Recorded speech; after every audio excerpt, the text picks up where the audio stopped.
Well, good evening, ladies and gentlemen, and welcome to this, the final of the 2011 series of the Dean's Lectures.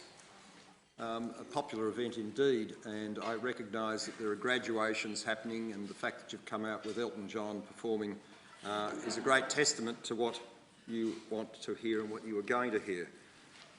This is, of course, John Hattie's inaugural professorial address because he joined the Graduate School of Education earlier this year. And these are public lectures where the university requests their new professors to make a public lecture so that following their appointment. But I am pleased that you were able to find us. For obvious reasons, we did have to move the theatre. This is definitely a new record for Dean's Lectures, so thank you for your support. And we've just started a few minutes late because there are some who missed the communication that had moved from Queensbury Street to here, so we just thought we'd give them a chance to arrive, so there will be still people coming in. But I would like to acknowledge the Wurundjeri people who are the traditional custodians of this land, and I pay respect to the elders both past and present of the Kulin Nation and extend that respect to other Indigenous Australians present. For those who haven't been to one of these lectures, just in terms of format, we have a vote of thanks at the end, and I've asked Professor Colette Taylor, who's our Professor in Early Childhood Education and Care, to do that, and the reason I've done that is that John Hattie was Colette's PhD supervisor. But afterwards I will invite you to come upstairs because we have provided refreshments. So now it gives me great pleasure indeed to present Professor John Hattie. We know the topic, the future assessment. John Hattie has researched this area for many years. He gained his doctorate at the University of Toronto in psychometrics, and a theme throughout his subsequent career has been the application of measurement ideas and methods of study of educational questions. This theme has allowed him the luxury of moving across many areas, quite diverse areas, such as self-concept, study skills, evaluation of national parks, evaluation of the US Marines, adolescence in prisons, teacher quality and models of teaching and learning. Throughout, the constant theme is quality assessment. Now, it seems that he spends about 10 years in each of his working locations. First New England, then Western Australia, then North Carolina, and then Auckland, and now here. So I'm looking forward to your next 10 years, John. To keep with this numbers theme, I just will note he's published 400 articles, he's presented 400 papers, he's supervised 175 thesis students, he's received $37 million in grants, he's written 16 books, he's passed the 10,000 citation mark, and there's a lot more to come, John. He's currently serving as the President of the International Test Commission, being advisor to various ministers. He's been Associate Editor of the British Journal of Educational Psychology, a past editor of the International Journal of Testing, and on the editorial boards of 18 journals. He was chair of the New Zealand equivalent to the research assessment exercise. But also, he's been president of the Auckland University Cricket Club. He remains a part-time coach and an umpire, and it's absolutely clear from last week's results that they're missing him already. He's been awarded the Hedley Bear Award for Writing in Education from the Australian Council of Educational Leaders. He's won University Teaching Awards for Teaching, Innovation and Supervision. He's been elected a Fellow of the American Psychological Association. He's won Computer and Technology Awards, and this past year made an Order of New Zealand for his contributions to education. So now he is the Director of the Graduate School's Melbourne Education Research Institute, an acronym of MERRY. So it's now fitting for me to introduce the MERRY, Professor John Hattie. Thank you, Paul.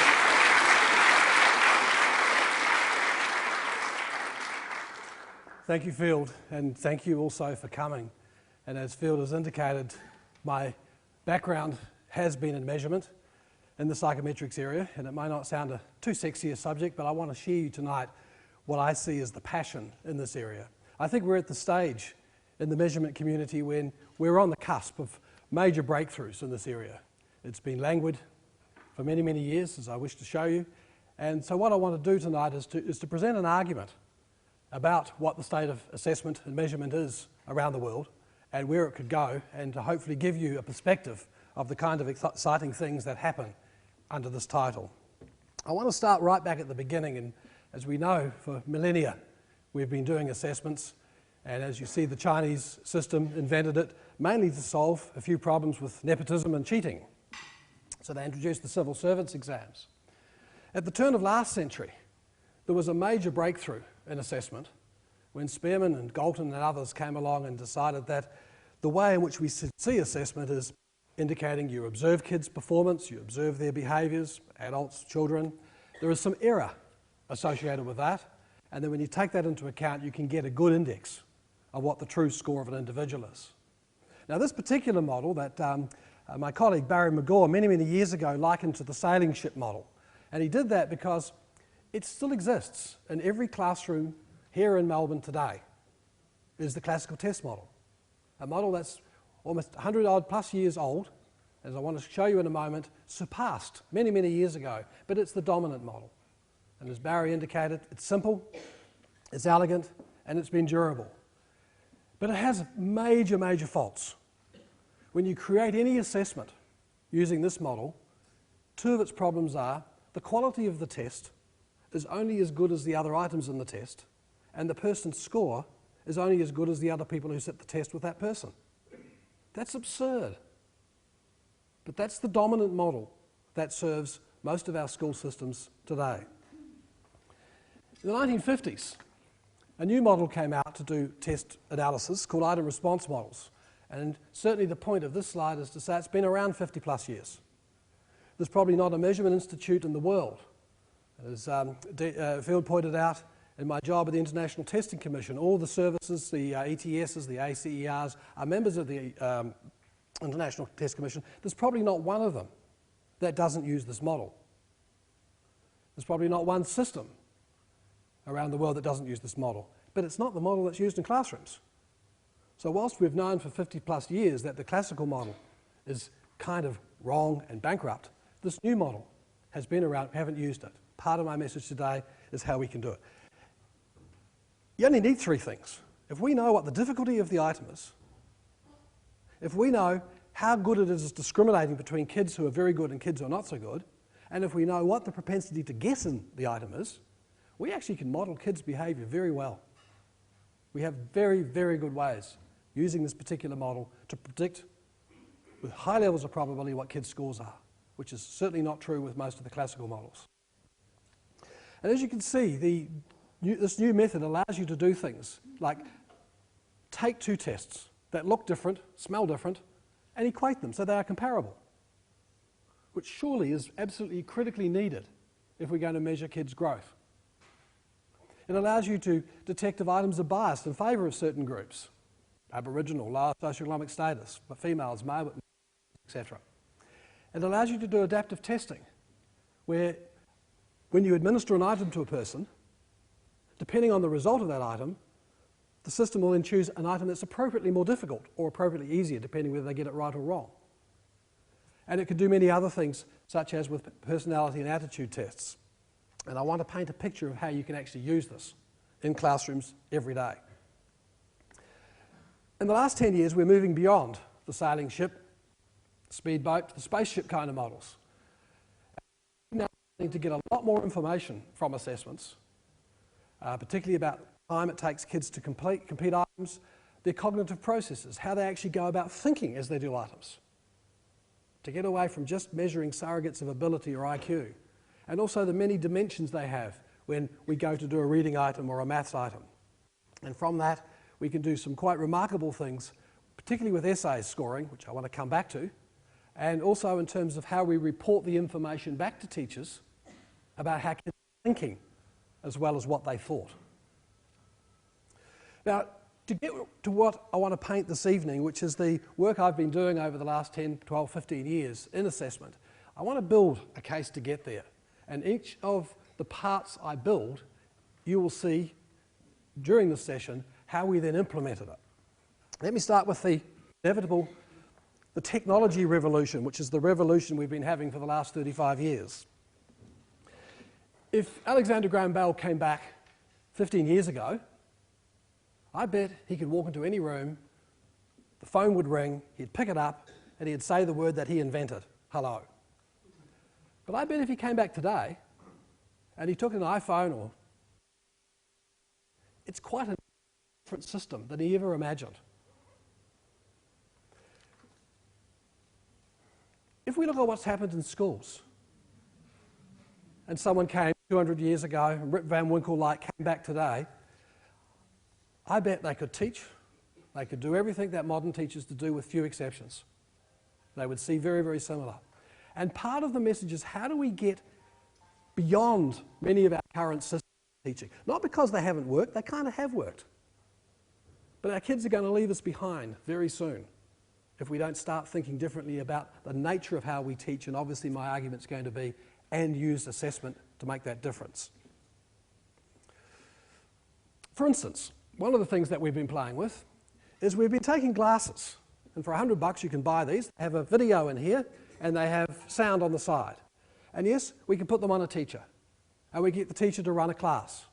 And one of the things we know, for example, is that experienced teachers look at all the kids roughly equally, 4 times an hour. Inexperienced teachers tend to choose the same few kids all the time, and it happens to be the kids in the front and the middle. But more interestingly, that's not very exciting. What we do then is we pause and say, okay, teacher, let's now look at the video. And every teacher I've met can wax lyrical about what happened and why it happened. And then we say to them, oh yes, 3 of the students had them on. Let's look at the same lesson through the students' eyes. The silence is deafening. One of the major themes I want to put to you tonight is assessment is primarily feedback for the teachers. It isn't about feedback to the students. In some ways, it obviously is feedback to the students. But my major message is moving our whole assessment thinking about how we can get teachers to see learning through the eyes of the students, such as we're doing with the glasses system. When you look at those kind of software applications, they almost feel kind of dated, don't they? They're about 5 years old at most, but we're moving on. Let me pick up virtual realities.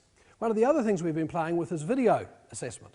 And we've created this video, and the irony today is I wasn't brave enough to show it today in case the technology didn't work, where the student watches a kid get off a bus, go into a school to sit an exam. And as they go through various things, the teacher telling them to set up and get their pencils out, etc., it pauses every now and then and turns to the student, the person sitting the assessment, and says, well, what would you do in this circumstance? And gives them options. And so we did this, and it takes about 10 or 15 minutes for the students to go through this. No question that they preferred it. They much preferred this kind of assessment, not all of them. But the interesting thing and the frustrating thing is that it actually doesn't give you a hang of a lot more information using many of these fancy tools. And I think one of the frustrations I have at the moment is so many people are getting into using fancy tools that kind of give you the same information if you didn't use the fancy tools. But one of the things that you may pick up from this is that at the bottom half of the distribution of people, in this case in reading self-confidence, there is more information. And the assumption is that some of these new methods that we are starting to use in our schools may be advantaging some of our lower ability kids. And surely that's a good thing. And certainly as I've done the analysis in my last 12 years in New Zealand, I'm sure it wouldn't happen in Victoria, but it is overwhelmingly the case that primary teachers dramatically underestimate what kids can do. And so maybe if we could start to give some of this to up their sense of expectations through the assessments, we might actually end up with a better system. I also want to mention a piece of work that my colleague Patrick Griffith is doing. And I just think this is also part of this, the kind of message I want to have tonight. He's decided to see if he can work out how you can assess collaborative problem solving. Now he can sit in his room and he can see a kid in Singapore, in Victoria and in Finland collaborating together on a problem solving case and working out each person about how they go about collaboration. Now here's the exciting part. Very recent, Patrick indicated to us that PISA, the national assessment across about now 50-odd countries, is introducing his assessment in 2015. So if nothing else, Australian schools will suddenly care a lot about collaborative problem solving, and those of you, as I'm sure all of you are in the room in the workforce, that's a pretty necessary skill to survive in our workforce, isn't it? So we are breaking through these notions, and I think Patrick's doing and his team doing stunning work in that area. In the 1990s, we changed how we thought about tests. We used to think of tests quality in terms of how good the test was. It had high reliability and alphas and psychometrics and blah, blah, blahs. In the 1990s, they came along and said, no, a test is as good as the interpretations you make from it. Now, it's taken a long time for us in the measurement community to fully grasp that. But I certainly take it on and very strongly argue that a test is only as good as the interpretation. Of course, not only the interpretation by the student, but particularly, I would argue, by the teachers. So what are the actions that follow from any assessment? And that's the criteria I want you to think about as I show you what I've been working on over the last year. The argument I'm making, in about 7 or 8 years ago, I published a book on visible learning, which is not my theme tonight, even though you'll see the connections, because as a measurement person, not often do you get people coming to hear assessment people, but they like to hear about other stuff. So here's my chance to bring them together. And my argument in that book was that if you look at the literally thousands of things that people have done to ask what makes a difference to kids' learning, the essence for me is that teachers, school leaders who believe that their fundamental job is to evaluate their impact, that is what dominates the top of the effectiveness charts, is how we can make this learning visible to the teacher. What is the impact they're having? Let me just give you a brief flavour of that work. What I did, and I have to say it took me 20-odd years to do this, real squirrel behaviour, was try and locate 50,000 plus studies that looked at what made a difference to kids' learning and try and put them all along the scale. And what I was trying to look for is what was up here compared to the middle, obviously worry if it's low, down there. Now the reason I started this is that everywhere I went, my colleagues told me, this is what you do to make a difference to kids' learning. And then you went to schools, and every teacher told me, this is what you do to make a difference to kids' learning. And they all differed, but they were all passionate about it. In fact, have you ever met a teacher who says they're below average? That's not what our kids think. So I said, well, can I understand the relative effects? Now what I did is I now have about 240 million kids in the sample size. Not a bad sample size to answer this question. There's not much I don't have in terms of what influences kids' achievement. Yeah, there are some things, but not a lot. But the message tonight is that if you average them all out, on my scale, they average around here about 0.4. Now the details is not that critical, but it's certainly not the 0 point. We have quite an impact on kids' performance. And when you look at 240 million kids, and you look at the 0 point, there's not much we do to kids that harm them. It's kind of good news. In fact, 95 to 98% of things we do to kids improves their learning.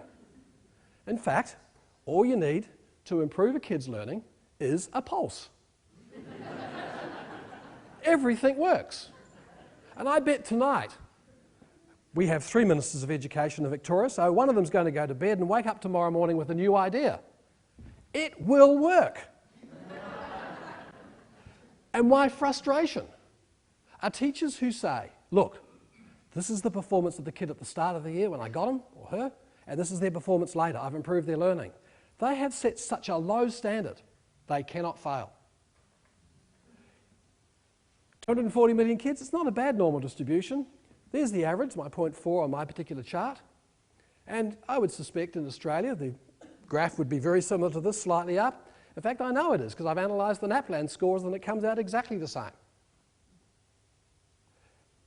My concern is what's up here compared to what's down there. And hey, you know this. Do you want your kid and a teacher who systematically gets effects up here or down here? Our profession has to start to realise that our benchmark is a lot greater than the 0 point. And part of my theme is, how do we come up with assessment schemes that tell teachers, principals, in regular, systematic ways, the impact they're having on kids? There is oodles of people in this town that every day are having these kinds of effects.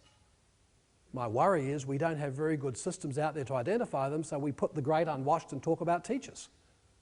And I'm certainly not ever arguing it's teachers who make the difference, because there's just as many teachers down here up here. But these are out there. These are in our system. These are in our schools. How do we use assessment to dependably not only identify them, but also they know their impact? And I want to go a step further. We have a massive dialogue in this country about standards, national standards. Well, there's a dirty secret, guys. If you take any achievement area, there is a normal curve. It is just not possible for everyone to be above the average. It's not possible to get every kid above the standard. The UK showed that. They went from 52 to 75% at and above standard, and they considered themselves, the schools had failed because they didn't get 100%. We are not going to get 100%. But hey, no one has the right to send a kid to school and expect a teacher to make them an Einstein or a Madame Curie. But they do have the right to send them to school and get a year's growth for a year's input, at least. And that's the year's growth, on average, here in Australia, using NAPLAN results. So how do we switch our dialogue from standards, which ultimately will mean, unfortunately will mean the only choice for parents is flight out of the public school systems, because those are the ones that are in the media. How do we switch from that discussion to growth, where many of our public schools and others are having stunning success with all kids? And the thing I like about this is that those growth measures are reasonably uncorrelated with socioeconomic status. You can get growth right across the distribution. Let me give you a bit of a flavour, 3 slides. I've got 150 altogether of different influences, and you can see the things that we shouldn't worry about. And I suggest to you that these are probably the debates that we have the most often. We love to talk about the things that don't matter. Now, Field's sitting here, and he's going to get very upset that I don't comment on teacher education, and he knows my view. Teacher education, as we commonly know it, in my opinion, is the most bankrupt institution I know. And one of the reasons I was attracted to Melbourne is it's one of the 18 institutions in the world that gave up that bankrupt model and is trying a totally different model. And that's another session we should have about the success of that. You can see, on one hand, Field, it's not hard to beat. On the other hand, we have to do dramatically better. You can see some of those other things. Those are the things that don't matter. This is kind of the average effects, and I like this for a couple of reasons. I put a couple of testings in there. You'd probably say, why is he talking about testing? They're below the 0.4 average. And yeah, that's true. Because so often our testing is about giving information to students about how well they go, not to teachers about their impact. And Colette, I didn't know you were giving me the thanks afterwards, but I'm pleased I got it. And you can see early childhood is on there. If we don't get it, the effects in early childhood are double those. If we don't get it, it's damn tough to make up for it afterwards. And at the top, it's fascinating that the very top thing, if I said to you now, look guys, I'm going to give you a test on everything you've been listening to for the last 10, 20 minutes. But before you do that test, I'm going to ask you to predict your score. What that says is kids are brilliant at that. They know by about age 8 where they fit in the hierarchy of schools. And so often they then seek information to justify where they fit. The clangor is most kids, most university students, perhaps some of us, we set expectations that are safe. Remember those times when you're at university and you had a really bad night and you think, oh my God, if I can get a C tomorrow, I'll be doing really well. Or the students who are typically the B average students, very happy to get a B again. The message for me there is that the role of schools is never to make the of kids. The role of school is never to help kids reach their potential. The fundamental role of schools is to not only make the kids have higher expectations than they thought,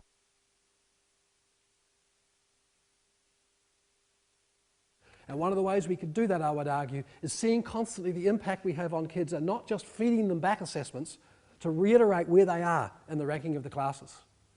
And response to intervention is where a teacher puts in an intervention, sets up some kind of monitoring, to see what the impact of that intervention is on kids, and if it's not right, they change the intervention. They don't change the kids. Providing formative evaluation is formative evaluation back to the teacher. Teacher credibility is in the eyes of the students, that the students see the teachers as credibly changing their learning. Feedback obviously is very powerful, and I'll come back to that, as is the student relationship. And that's really critical, because if you don't have a good student-teacher relationship, you can't make an error. And one of the hardest things that we have as teachers is if a kid doesn't know what your teacher's talking about, in many classes, dares that kid put their hand up because of what the peers will say. There he goes again. The old dummy's asking the question. Great teacher-student relationships have high levels of trust, so error is not only tolerated, it's welcomed. Because, hey, the only point of going is learning you don't know, as it is coming to university. So error is really one of the most powerful things, and you can see how I'm going to bring that back in terms of the assessment and learning from errors. I want to put in not labelling students and mention that for a moment, because that's one of our most invidious things that we're doing, particularly with the medicalisation of education. And what that says, take two kids of the same kind of behaviours, same kinds of personalities, and you label one, and you know the words. We used to have ADHD, Asperger's, OCD, all those things. You get a 0.7 difference in their learning. The labelling causes it to go down. Now, I'm not saying those things aren't real. So don't come up and afterwards and say, I'm denigrating Asperger's, or I don't believe the frequency, but hey, they're out there. That's not my point. My point is the labelling is a killer. When we label a kid, we often explain why we can't teach them. And we stop then teaching them because they have an explanation. The only response to someone being labelled is for a teacher to say, I can fix it. Not pretending it's easy, but that mental attitude that you can change students and not let the label sit there. Okay, back to my story. The theme of what I'm trying to do is this notion of when teachers see learning through the eyes of students. And that's what I've certainly been working on the last 12 years. Coming here to Melbourne, seeing the work David Clark and others are doing, I'm really keen to get in the bottom half, how students see themselves as their own teachers. Because if you think about all that rhetoric about lifelong learning, self-regulation, or metacognition, all those fancy words we use, that's what it means. When 8-year-olds, 15-year-olds, and 20-year-olds learn how to teach themselves, they've got it. And away we go. But it's the top half that has been my focus over the last years. Feedback. You saw it was right up there. You can see how powerful it is. It's one of the most powerful things. And certainly assessment is feedback to teachers. Of all the things on my chart, it's absolutely there as a common denominator at the top. One of the things I've been doing is to trying to understand it, because here's the problem with feedback. It's also incredibly variable. Some feedback's hopeless. Some feedback's incredibly powerful. How do we unlock that kind of system? And that's what my current last 5 years and what I'm doing at the moment. For example, I'm working with a school at the moment, the Northern Bay down in Geelong. There's 9 schools down there. And they wanted to learn more about feedback. So I did what I've done in many schools. I said to them, before I come down, I want you, teachers, to interview 5 other teachers and 5 kids and ask them, what does feedback sound like and look like to you? And give me a good example of feedback. As happened in Northern Bay, as happened in every place I've done it, the teachers were very clear. When we summed up what the teachers said, they saw feedback as was constructive, some kind of commentary, some kind of correction, some kind of conversation, some kind of did they do the task well? Those of you in universities, I'm sure you'd echo that. And they also argued they gave lots of feedback. And it is the case teachers give lots of feedback. The interesting thing is when you ask the students, they don't see it this way at all.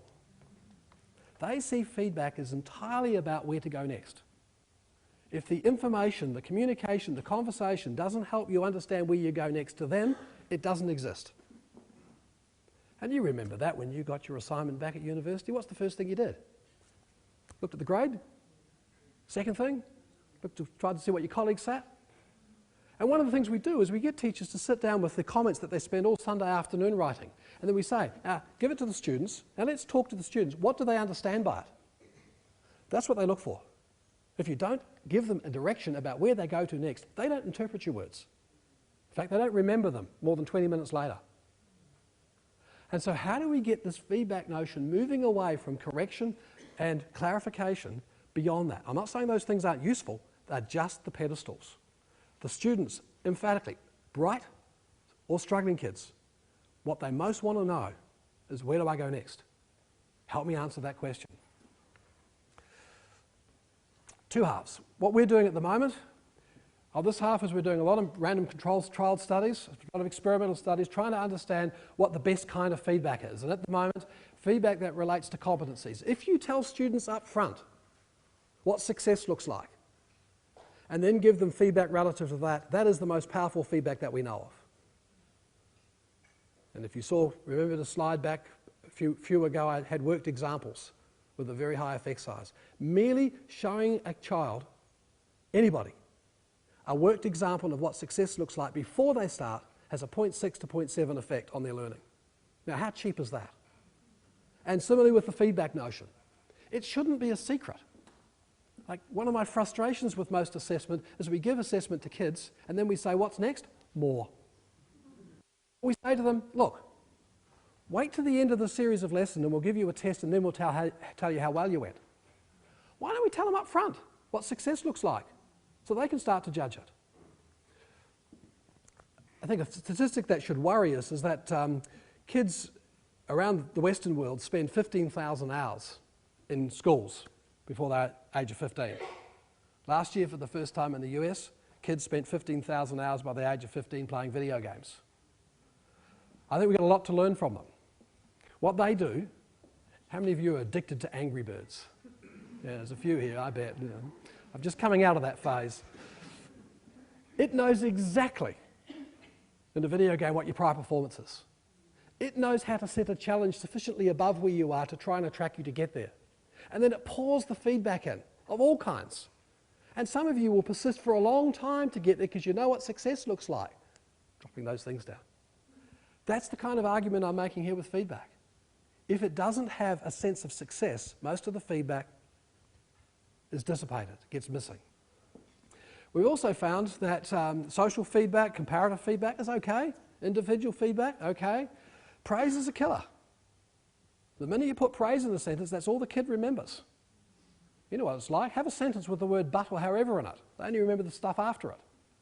And when you ask kids half an hour later, what was the feedback someone gave you, they remember the praise. Now, I'm not saying you shouldn't praise kids. They want it, they love it. But one of the problems with feedback is it gets messed up in there and it dilutes the message. And so what I'm saying over this side is that feedback only works if we have a good sense of what prior achievement is. If teachers and kids have a good sense of where they're at in the progressions. And if they have a notion of success, then we have a lot of power. So, I want to do backward design. Obviously, I want to start from the notion that we're going to work backwards. And we're going to start at what is the notion of successes. We're going to work on the notion that the feedback is for the teachers primarily. And if teachers constantly seek feedback about their impact, the dividend on the kids is enormous.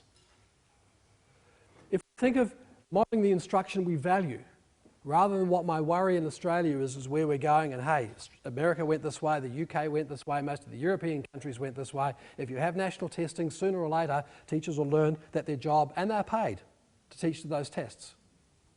And we can't criticise them for that because that's what we ask them to do. That's what we value. And you know how narrow some of those tests are.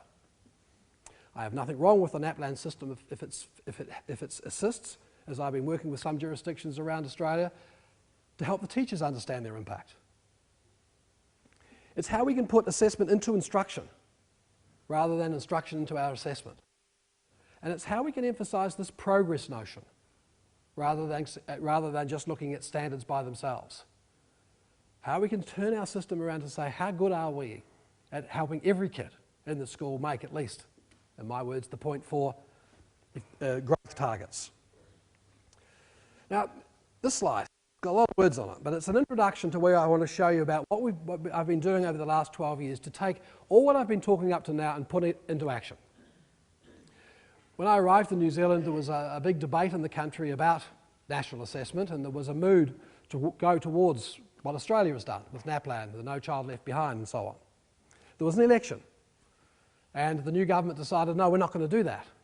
But hey, we have to do something. We have to understand how well our system is working. We have to know about our cost return. So they put out a request for proposals, and we put in a non-compliant bid and won it. And what we said is, we're going to do this stuff. We're not going to create the typical tests like they do here and administer them every couple of years. We want to embed it in instruction. We want to focus entirely on the teachers. The only thing I argued with the minister at the time was that it had to be voluntary. And his comment was, why would I invest a penny in something that no one might use? Particularly as you're saying it's about assessing the teachers, and Labor Party politicians, you see, you just don't do it. Now, I won that battle. It was voluntary, and I'm pleased I did, because that's one of the reasons it's sustained. It's been in practice now 12 years. It's available to every teacher in New Zealand from year 4 to year 13, 12 in your system. And 80% of the schools voluntarily choose to use it. And they choose to use it because it gives them information about themselves. In fact, for the first 5 years, we gave the kids nothing. It was only to the teachers, and that was its most successful years. After 5 years, they said we have to give more information back to the kids. We do. It's not as successful. We've tried our best to ensure that we get the same impact, but it is about the teachers. Now, the first half of it is reasonably straightforward. You go in, and the teacher can decide at any moment what kind of test they want. And at the moment, it's only in those 6 subjects. And if you don't know your Maori language, those are the 3 Maori equivalents of reading, writing, and numeracy. And the teacher can choose whether the test is between 12 and 60 minutes long. Or in some schools now, the kids can choose it. Curriculum obviously is important. Now in this case, it's reading, and the teacher can choose what they've been teaching. In the new version, they can actually drill down and get specific objectives. A few years ago, we were asked to implement this system in the New York school system. And they were very concerned about their curricula. It was different. And so they should be. And so what we did is we looked at the 150 objectives in the New Zealand reading curriculum, and we mapped them to the New York one. Exactly 150 in New York. We've implemented this in the Northern Territory. There's 150 in the Northern Territory. When you get down to the bottom line, reading is reading is reading. What curriculum people do is they get obsessed about how you group it and make fancy labels at the top. And right in the middle of ASTL, this tool that we developed, they changed the New Zealand curriculum. And in reading, they changed it from its old language, which was inference and finding information, understanding, communication and knowledge, to these words. Good news, at the objective level, we change nothing. We just group them. Sometimes we get over-obsessed about curriculum, and my biggest problem with curriculum, as I want to argue later on, is it's nearly always done by committees and consensus. It's not done on the basis of what kids can and can't do. This is going to feed back to this. It then goes to difficulty. Now what we ask teachers to do is we ask them to indicate how difficult they want the test relative to their kids. Now in the New Zealand system it's levels. This is about a year 3, 4, 5, 6, 7, 8, 9, 10, 11, 12. And there's going to be a feedback loop later on to show the teachers if they've got it right. When we did the analysis of the New Zealand data, we now have 1 million plus kids a year who do this assessment in New Zealand, and they don't even have 1 million kids in the school system. We have got a pretty good database, and when we did the analysis on this, my comment to the government was, the single biggest problem in New Zealand education is that teachers do not have a common conception of progress. Every time a teacher hits a new classroom, it's reasonably random whether the kid will go up or down relative to the teacher's conception of what the appropriate challenge is for those kids. I haven't a clue what it is in Australia, but it's just not good enough that teachers aren't moderated in terms of their understanding of what challenge is in the curriculum. Yes, they do different activities, but that's not the same as challenge. And so we wanted to feed back, and you'll see how that works in a moment. But what the teachers are actually doing there without knowing it is they're actually using modern test theory. They're actually creating a test characteristic curve. That red should be up a little bit. And in a moment, that's going to be really important to where we go in this. Another step. They can also choose now whether it's pencil and paper, whether it's on-screen administered, or whether it's computer adaptive. That is whether the computer's allowed to choose the next appropriate item relative to how the kid answered the item. And it can do other things too, which I won't go into. Now what happens next is the program goes away and it says, okay, we have a criterion. We want a test that fills on that test information curve. And we have a whole lot of constraints. We have a constraint about time, about the curriculum, about the kind of form of assessment, about we have things behind the scenes, like every test must have at least 30% surface and 30% deep, and so on. There's about 20 of them. And it goes into its database of around 10,000 items, which have all been calibrated and blah, blah, checked out, etc., and creates a test. And it does it in less than 7 seconds. There are somewhere between 4 and 600 million tests it can choose from. And so this is instantly available to the teacher or the kid, all calibrated on the same scale.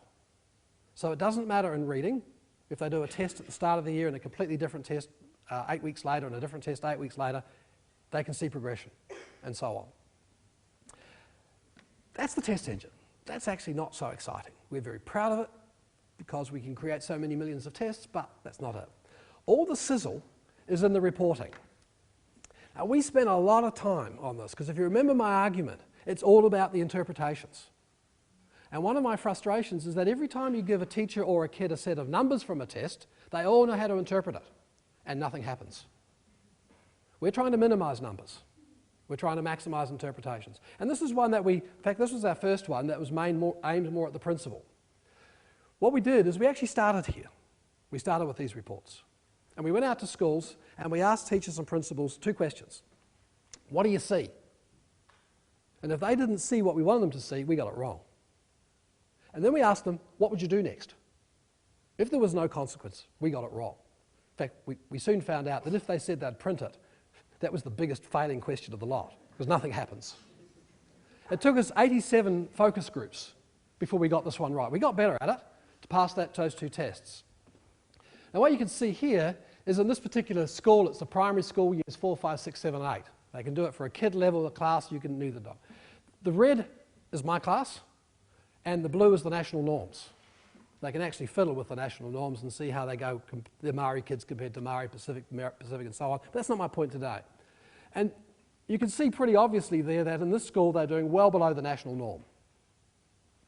They have information about their surface and deep, their attitude. Look here in year 4, year 5, 6, 7, 8. For 4 years in the school, nothing happened. Now when we first did this to schools, they got very upset with us. They hated us, they hated the test. I said, go and check it out. Across New Zealand schools, in reading, the last 3, 4 years of primary school, it is a flat line. In writing, between the ages of 8 and 16, it is a flat line. The reason is simple. Most teachers stop teaching reading about 8-year-olds. And most of them come up with ways to get kids to learn so they don't have to read. It becomes a bit of a killer for them when they get into secondary school. And what we've tried to do from these kinds of graphs is to convince the government, show back to them their data and say, well, hey, there's the curriculum problem. There was not a clear understanding of progression. And what we used to do in schools, we go into schools and we say, well, let's start by looking at what you teach at these levels. And sure as eggs, they all taught different stuff. Like reading was a classic one. They gave the kids more complicated texts, but they asked the same questions. And it's only when they started to work out how the difference in challenge was that they start to alter what they did in classrooms. This is feedback to teachers at a curriculum level that I think truly makes a difference. This is the kid one. What we've done behind the scenes is we've said, okay, let's take all those 10,000 items and let's calibrate them on the same scale that the kids are at. So in here, you get the concepts in the green zone that, given the kid's ability, these are the items we expected the kid to get correct, and they did. Strengths, these are the items, given the kid's ability, we expected the kid to get wrong, but they got right.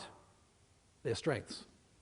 These are the concepts we expected the kid, given their ability, to get right, because they're easier ones, but they actually got wrong. And these are the ones we expect them to get wrong, and they did get wrong. Now, 2 things here. Firstly, it's about the concepts. It's not about the items.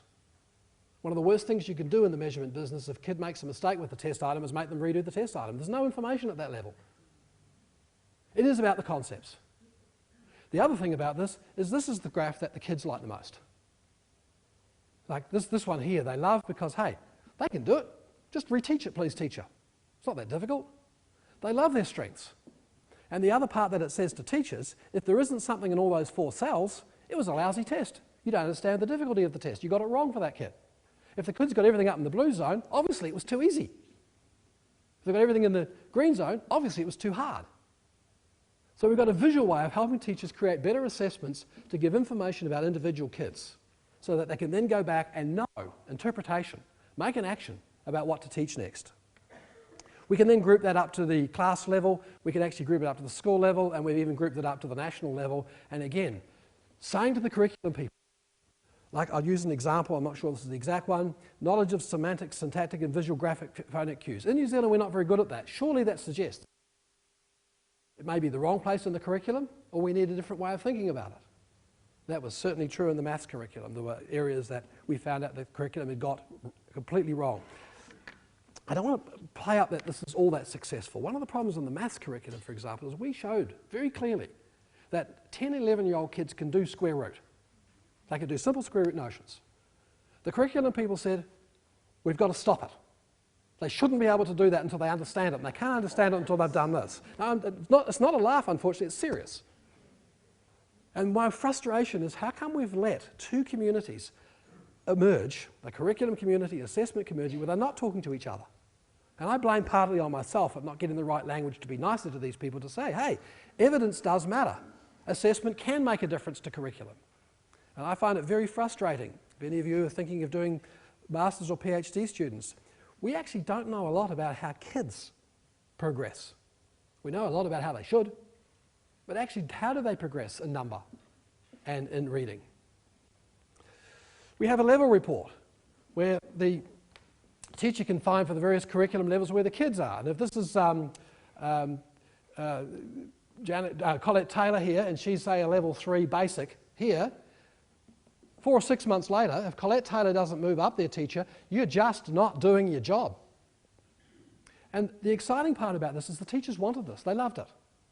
They wanted to know which ones they didn't impact on or not impact on. Progressions. We can actually now monitor kids for 12 years of their school life. Now, the graphs aren't always as clean as this.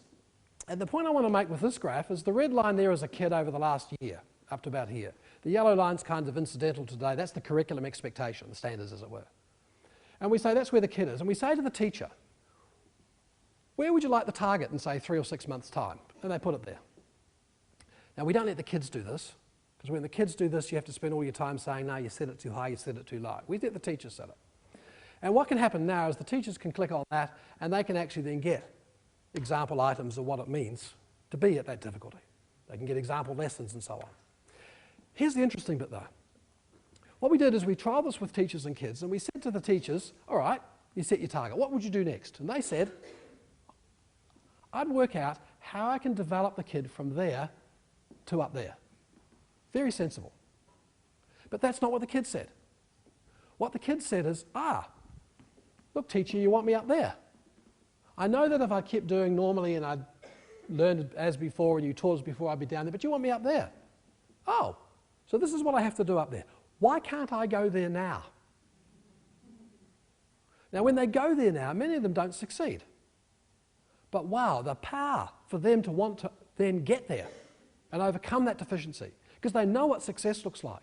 And hey, teachers, they also now know what they have to do to fill that gap, because that's the power of assessment, helping fill the gap between where the kid is and where the kid wants to be.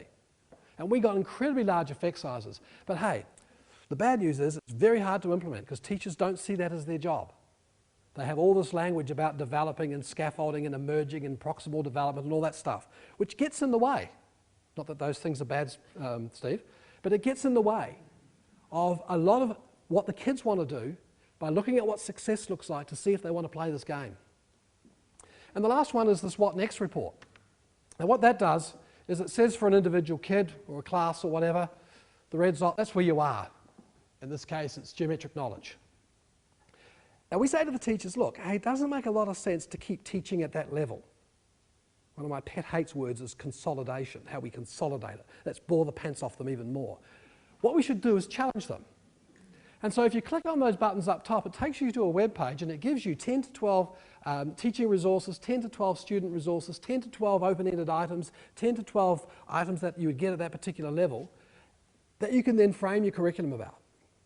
What teachers are very good at is coming up with activities for all kids in the class so that every kid can find out exactly what they were doing yesterday and keep going again.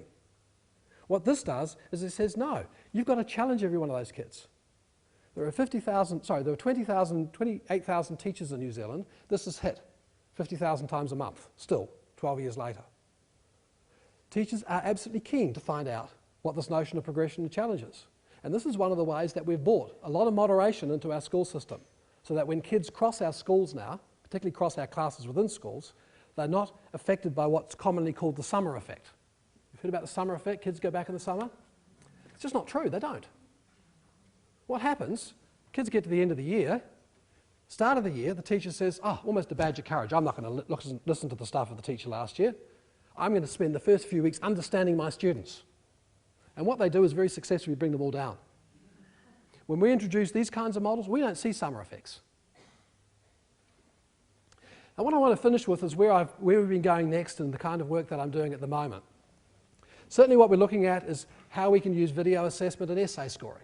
Like 10 years ago, there was a massive breakthrough in essay scoring from the old days when we used to measure syntactic clauses, noun modifiers, and all that linguistic stuff to measuring content. In fact, one of the studies that we did is we took the essays that were done by kids, scored by the computer, with the feedback. We got teachers to score them and give feedback, and then we blindly gave those to kids and teachers and say, which do you prefer? It was a hands-down misere. They much preferred the computer one because it was much richer in content. It was much richer in what next. And furthermore, the systems that are out there now, kids actually can find out where to go next. In fact, one of my arguments at university level, wouldn't it be great, and we can do this now if we wanted to say to students, we want you to do an essay. And then when you've done it, don't hand it in. Get it marked by the computer. And the computer will tell you what you did wrong, what you did right. It'll actually give you cues to tell you, go and read this. You haven't got a full understanding of this and history or whatever it is. You have an understanding of that. And do it again. Now, you can do that right now. Now, one of the barriers to that is instructors who believe it's their job to do that. But I think this is an incredibly good example of assessment being used in instruction rather than measuring it at the end. We can look at complexity and start to introduce complexity in cognitive processing and getting better understandings. The model we use is this one. It's very simple, 4 levels. One idea, 2 ideas, many ideas, relate them, etc. Every test has a mixture of those. Every test, therefore, has some surface and some deep. When we analyse tests, and others have done it and I've done this. When we analyse the NAPLAN tests, others have done this, I've analysed a fair few of the states of America. 92% plus of the questions are surface. Is that really what we want? We can look at progression. Now, the fascinating thing I'm discovering with progression, I'm working with a colleague in Colorado on this, is that progression is actually different depending where you start. How a struggling kid progresses and a bright kid progresses has a different trajectory. And we don't even know enough yet about the average kids, let alone bringing this problem into it. But with all the reporting that we're now doing, we have, over the 13 years, a much better understanding of how kids are progressing through the curriculum. This is the language coming to Australia soon. Value-added. Now, there's nothing wrong with value-added. It means if you take out prior initial differences like SES or whatever, what value do you add?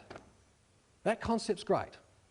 The problem is that some people, places, states, have used it for a particular purpose. For example, the Los Angeles Times last October printed the value-added score of every teacher in Los Angeles. Now, that's a not undefensible thing to do, but you shouldn't therefore attribute the causality to that teacher. Particularly in high school, the kids may learn more in English by doing the economics and geography class than the English class. So attribution's a problem. But value-added's a very powerful notion. I prefer, because it's got a bit of a dirty name before it's even got here, is to talk about growth, which is the same kinds of notions, and that's what we've been building into our systems. Where we've gone since is we've developed the model to go down to years 0 to 4. We've developed an adult literacy model. We can link it to learning management systems. Parents have access to this, and as I've been trying to indicate to you, we're trying to feed it back to the curricula. That's the one we've had least success on.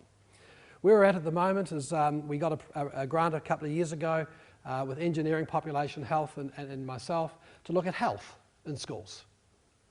We have a major problem with kids and health in our schools, and teachers are desperate to find out ways how to deal with it. They struggle, short of, as in New Zealand, checking the kids' lunch boxes to know what then to do. And so we took the line as, what if we could turn it on its head, backward design? What if we could come up with reports of what outcomes look like in health, what progressions look like on health, and then help the schools monitor how well they're going? And we're getting into this in a big way, and partly now we're here in Melbourne and we want to continue this notion of how we can make the breakthrough in health and help teachers understand how to develop curriculum, how to make a difference, by starting with the notion. What would it look like if you had a healthy school? So that's what we've been doing in New Zealand. That's what I've been partly doing in Australia, because we have the system, as I said before, in the Northern Territory. We've offered it to every state in Australia. We've talked to Makita and they all love it, and every place we've been loves it. And about 7 or 8 years ago when we offered it here in this state, you loved it, but you said, we'd rather do it ourselves. So I assume you've got it. I have this ambition to make it a worldwide testing, and I'm talking with the Google and Yahoos of the world to why not put it on there and make it accessible to everyone free and disrupt the whole system. Well, that's